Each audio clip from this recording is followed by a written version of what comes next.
Hey, what's going on, beautiful YouTube people? It's your boy D Boy, the Black Ranger here, coming back at you with, you guessed it, another Genesis hero video. So, in the previous video, we walked the path of the assassin with Mikazuki. Her kit pretty much revolved around her comboing her skills one after the other, and coupled with her items, it effectively allowed her to essentially delete problem enemies off the board. All in all, she's a very straightforward assassin hero. Nothing too over the top about her. So now you guys know this part. If you like the vid, you can like it. If you don't, you don't. I'm still happy with talking to you guys in the comments and you guys watching my videos. As well as if you guys do want to continue seeing the videos that I put out here on the channel, make sure you go ahead and hit the subscribe button and hit the bell afterward. That way you get notified every time I upload and you can stay up to date with all the Genesis videos. So now, in this video for today, we have to kind of go back, take a way back, when golden fleeces were treasured items, hydras terrorized the seas, and a single woman destroyed the walls of an entire city. This hero was actually wandering around in the labyrinths around that time, seeking worthy opponents. And his name is Minotaurus. Alright, and here we have him, Minotaurus, folks. He is our first pure fighter. They call him a warrior as a classification in the game. So, the most ruthless thug of the M sector. No prison is willing to keep him captive. Minotaurus is able to escape through the most violent ways possible, leaving huge collateral damage in his wake. A little bit about his background. Myth has it that King Minos of Crete angered Poseidon, who as revenge made the queen of Minos, Pasiphae, fall in love with a huge cow and subsequently gave birth to the Minotaur. In reality, Minotaur was the result of the Pantheon's bioweapons experiment where they fused human and animal genes. In the eye of Zeus and other Pantheon rulers, humans are no different from other life that inhabit the earth, and many experiments were conducted, most of which resulted in monsters and beasts of myth. Minotaur was quite the success as far as bioweapons go. Brute strength, thick skin, and his lust for battle make him an efficient killing machine in the field. Minotaur was used by Hades in his war on the universe. By the end of the war, Minotaur broke out and sought refuge in the M-Star cluster, where violence and power ruled supreme. He soon became a space pirate. He was later captured and thrown into prison, but his strength and indestructible horns meant no prison walls can hold him. Until the Targassus Alliance threw him into an infinite prison, a cell with no walls or windows, but created by pure energy. When the humans created the Genesis Alliance, the Targassus Alliance put Minotaur in the war. With every bloody victory, Minotaur would have his sentence shortened, and he would get his fix for violence and death. A little bit different history than I know. But again, I know what you guys are really here for. We all know it. It's about them skills. So, let's check it out. Skill number 1, Primal Strength. Minotaurus calls forth his primal strength, increasing his movement speed and attack speed. The energy cost for that is 40, and the cooldown is a static 10 seconds. His second ability is Mino Slam. Damages and stuns nearby enemies, reducing their movement speed and attack speed for a short while. Its energy cost is respectively 50, 60, 70, and 80 with a static cooldown of 6 seconds. His third ability is Malicious Blow. Mounts a savage attack with a chance to deal additional damage and stun the target. And there's no energy cost or cooldown on that. Honestly, I'm not even sure if that's a passive or not. I assume it maybe like it doesn't usually things are a little bit they're a little bit more clear if it's a passive or not, so we'll have to see there on that one. And then his skill 4 is Slaughter. Minotaurus enters a murderous rampage, weakening enemies' defenses and slowing them. Weakened units are revealed. So essentially you just want to build like looking at him his kit is, I'll be honest, his kit is a little weird, especially with that third skill. It doesn't really say too much about it. Granted, he primal strength. You're gonna increase your movement speed and attack speed. Your slam is actually going to reduce enemy movement speed and attack speed. So you're gonna be attacking over them. You're gonna be debuffing them, and then on top of that, you activate Slaughter, which puts you into a rampage, and it further weakens their defense and slows them even more. And then on top of that, they get revealed on the map. So he's your, I guess you could say he's like he's a hard debuff character then at that point, because you want to make sure you cycle your debuffs through, but you're pretty much gonna just want to basic attack him to death if malicious blow is gonna be a passive then, because that would seem like it'd be the only way to like make this make this work if malicious blow was a passive. So you know what, we'll just go ahead and do this then. How about that? We'll go ahead and say passive.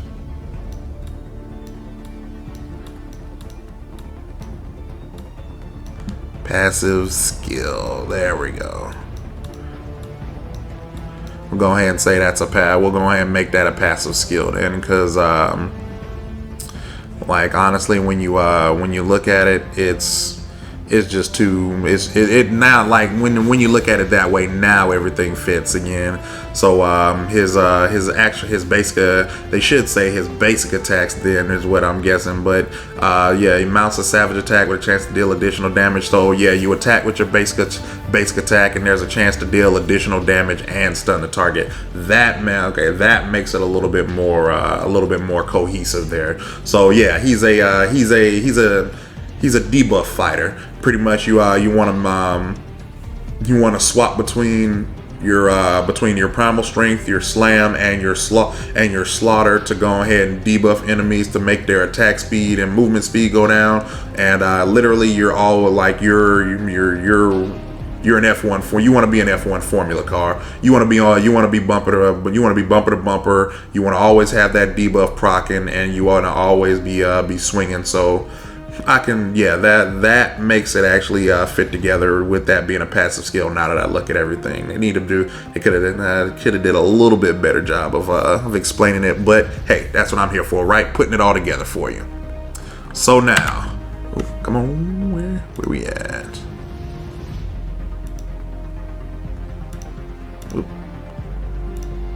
Here we go.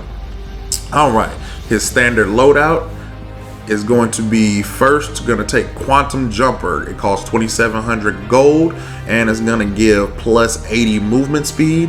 The active on it is Teleport. It instantly teleports the user in the direction they're facing for a distance of 900 and can't be used for 3 seconds after taking damage from an enemy hero.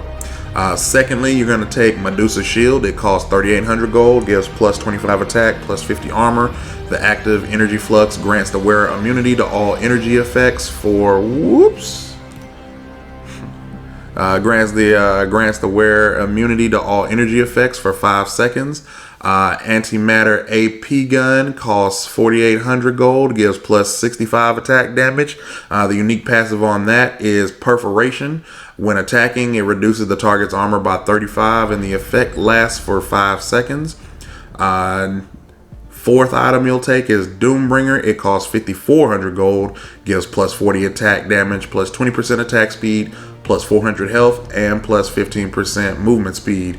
And the passive on that is cripple. Basic attacks have a 15% chance of crippling a target, reducing their attack speed by 10% times plus whatever your level is times 2, and movement speed by 25% for 4 seconds. And then these last two items that you want to take.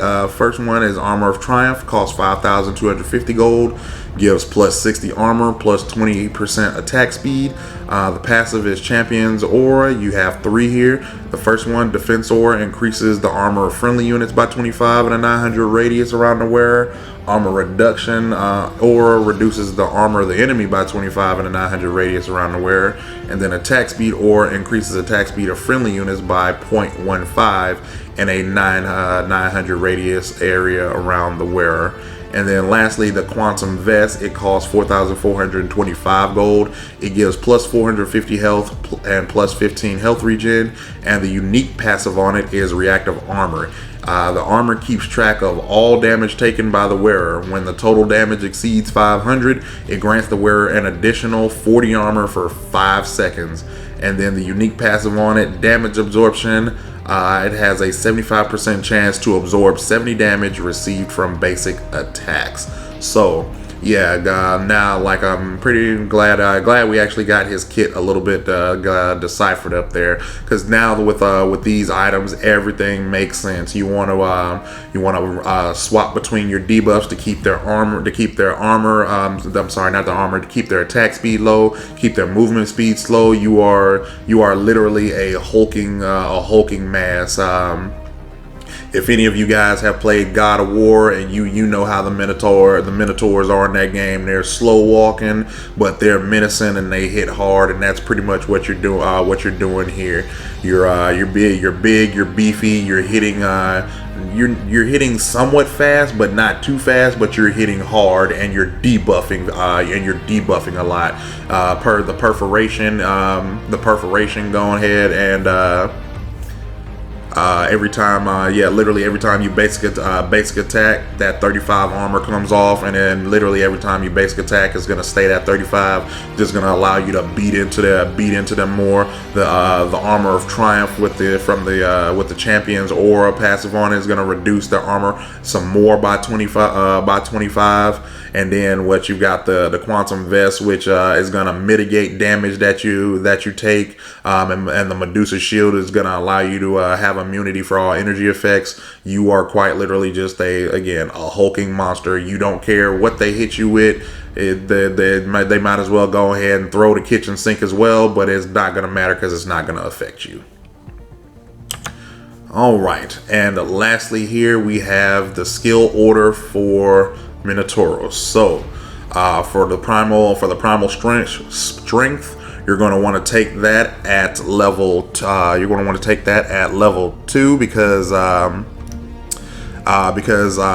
again, you want to because you want to have your slam first. It's gonna be your main damage ability, as well as the Mino Slam you want to take the primal strength second. My bad. You want to take Mino Slam first, because the slam actually is going to stun enemies and stop their movement speed for a while. But more so, you want it for the you're going to take Mino Slam for the stun first. So primal strength second, though, because the primal strength is actually just a flat out buff. Don't really want to go with a flat out buff first. You want something that actually deals damage. You're gonna take primal strength, take at level 2, and then as the closer to the late game, you're gonna want to buff the primal strength, so that way the debuff lasts a little bit longer. Second ability, Mino Slam. Like I said, you're going to take that first. That's your main damage ability. You're going to want to max that out as quick as possible, because again, you're going to want to hop in and stun them, keep them stunned, beat on them until they're a bloody pulp. And as you can see, you're going to respectively take the rest early game at level 4, level 5, and level 7. Malicious Blow, the passive, it's you take that at level 3. It is what it is. It's going to give you that additional damage whenever you're basic attacking, and then you're going to pick it up the rest of the levels around the late game, so you can go ahead and just finish off the build and be a hulking bruiser there at level 9, 12, and 14. And then the skill 4, the ultimate slaughter, you're going to take that at level 6, and then it's going to progress, like always, you're going to progress respectively, pick those up as you progress through level 6, level 11, and level 16. Yeah, so again, guys, there's like Minotaurus is, it was a little hard to decipher at first, but yeah, he pretty much is your he's a walking fighter, like a slow hitting but hard hitting, debuffing, hulking, walking figure. Honestly, the best way I could like describe him is he's you want to think of him as like a nightmare, or think of him as like a horror film villain, because that's literally what he is. He's gonna walk up to you. Doesn't matter how far, doesn't matter how fast you run. He's always gonna be there, just slow walking. And when he catches up to you, he's gonna pop that debuff, and then he's gonna beat on you, and then you're gonna die. Because that is essentially Minotaurus in a nutshell. He's gonna find you. He's gonna find you, and he's gonna pick you up, and he's gonna run your pockets, and then he's gonna drop you on your head, and then he's gonna send you back to the central core for messing with him. That's Minotaur, all day, every day. So that's gonna do it for this video. Again, if you guys like the video, give it that thumbs up, and if you don't, it's no problem. I ain't gonna be mad.